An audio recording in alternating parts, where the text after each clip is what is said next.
The opening Friday night of racing provided incredible on-track moments from start to finish. Here are some of the stories that you may have missed. While Aaron Plemons celebrated his first career street stock win in his 15th Stafford start, Jeff Asselin applied pressure late in his TMS dryer vent cleaning Safeco number 7 car, finishing second, his best career finish at Stafford. And third-year driver Jason Raymond has opened the season with back-to-back top 5 finishes, finishing 5th last week.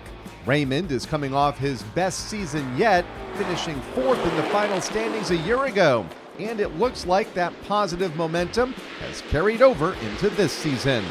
Adrian Paradise Jr. has started his sophomore season in the limited late models on the right foot, with back-to-back 4th place efforts in his CSB Communications number 19. Paradise started 9th and escaped an early race big one with minor damage to finish in the 4th spot.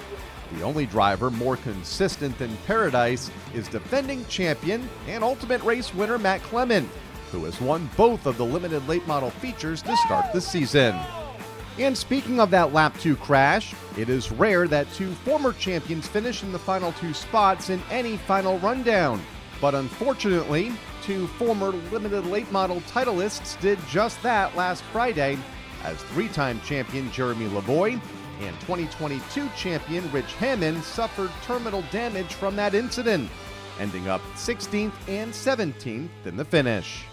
In the SK Light Modifieds, 19-year-old Dalton McCarthy has been quietly consistent over the first 2 races of the season, including a career-best 6th last week in his absolute group of companies number 34, gaining 11 spots during the 30-lap feature event. The Oxford, Massachusetts native took last year off from racing at Stafford on Friday nights, but has returned as a contender with now back-to-back top 10 finishes. Daryl Keene was a big mover in the 30-lap late model feature, racing from the 14th starting spot to 4th. The deep starting position came after mechanical issues in the heat race earlier in the evening. That 4th place run means top 6 finishes in the first 2 races of the late model campaign.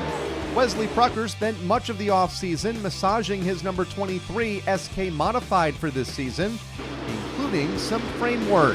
All that elbow grease seems to be paying off, as Prucker finished a career-best 5th in last week's feature.